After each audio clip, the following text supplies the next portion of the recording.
I'm Mike Royer with an extended interview in this Health Matters Web Extra. Welcome back into Health Matters. My name is Mike Royer. This is Dr. Raheem Paxton. Dr. Paxton is an associate professor of community medicine and population health at the University of Alabama College of Community Health Sciences here in Tuscaloosa. Dr. Paxton, thanks for joining us again. We're glad to see you. Thank you. It's good to be here. Last time we talked to you, you talked generally about exercise. You gave us some really good advice, encouraging people to get healthier by moving around a bit. Today we want to talk to you specifically about first age groups, from a teenager who maybe is already active in sports in their high school into the 20s and 30s and 40s and to my age group in the 60s and then beyond me into the 70s. How do you want people to think safely and logically about exercise in different stages of their life? Well, I think earlier on, as a former athlete, a lot of men and women, I think they tend to focus more on both strength training activities and as well as our cardiovascular fitness. But as we get older, we tend to move away from the strength training and focus more on balance and coordination as well as the cardiovascular fitness. And I think those are the differences that we can think about in terms of guidelines that we can help to create for people as they age. Is your experience in studies tell you that our bodies can send us messages, tell us if we're overdoing it? Do we have ways of being informed that you might be going too hard, too fast? Yes, I think we start to, in some cases, we start to develop shin splints and knee pain that could potentially be, warning signs that we need to slow down. However, if we're lifting weights, the older we get, we may be more prone to muscle strains and sprains. And asking some professional help on that would be wise too. You can overdo it without knowing you're going to overdo it. Do you find that are people like you available online or through the university, or are some gym people qualified to monitor you if you're doing weight training?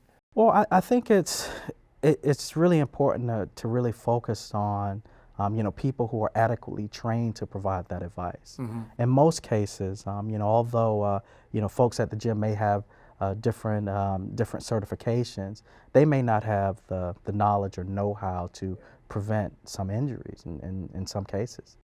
I guess starting with your general practitioner, saying, I'm thinking about starting an exercise program, he might give you some physical advice, and he might recommend talking to someone like you that could say, okay, you're 38, you're 48, you're 69, whatever you are, here's some things for you to think about. That would be some really good research to do before starting something really intensive. Most definitely, and better yet, talking to a physical therapist.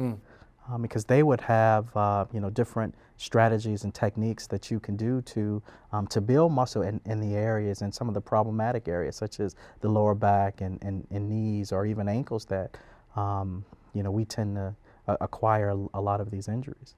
It'd be unfortunate for someone who hasn't exercised much to all of a sudden really want to, and right out of the gate hurt themselves by doing too much. That would really be emotionally defeating to them, wouldn't it? Yes, as well as discouraging. And it may even cause somebody to never exercise again. That's right. You pull a hamstring or worse yet, an Achilles, and then you go, well, I can't do that anymore. And that would be a real shame. So be smart about what you're doing. What advice do you give, different advice do you give to men versus women? Is there different advice and guidance for different sexes? Well, for the most part, no. We do know that men and women are physiologically and physically different. So for example, the pelvic area of men and women differ, and like when women, they have hips that may bend in slightly further than men, which could create additional back pain. So I think one of the recommendations is to make sure that they're exercising appropriately, using appropriate form when they're doing different exercises. I think right after the end of the year, every year after the holidays, we do stories in the news about a big spike in gym membership. Everybody that ate too much from Thanksgiving through Christmas all of a sudden goes, well, I'm joining a gym. Those can be expensive, and there's nothing wrong with joining a gym. We're not telling people not to. But if money is an issue, you don't have to join a gym. There's plenty of ways to do things that cost nothing except maybe a good pair of running or walking shoes. Tell me your thoughts about that. Well, of course, I think most of the things that you could do in the gym, you can also do at home. There's a lot of different devices you can buy, resistance training bands. Some people go as far as buying treadmills, and recently with COVID, there's been a dramatic increase in the number of people who have invested in Peloton and purchased Peloton treadmills and equipment, as well as Nordic Track and Proform and some of these other companies. However, we could do chair-based exercises. If we're older, we can get cans out of the cabinet and start working our muscles. Let's close with this. And I guess I know the answer to this. Do you believe that if someone begins an exercise program and starts to add to it thinking about dieting and good food, it can literally add years of healthy life to their life, live longer and healthier if they will do some of these things? Well, I think the most important thing about diet, for weight loss, the key is caloric restriction. So, we eat less. In most cases, a number of dietary studies, they focus on reducing caloric intake by at least 500 calories a day. And a number of studies have indicated that that's associated with weight loss. However, you have to wonder whether it's sustainable. So an alternative approach to that is, increasing your fruit and vegetable consumption.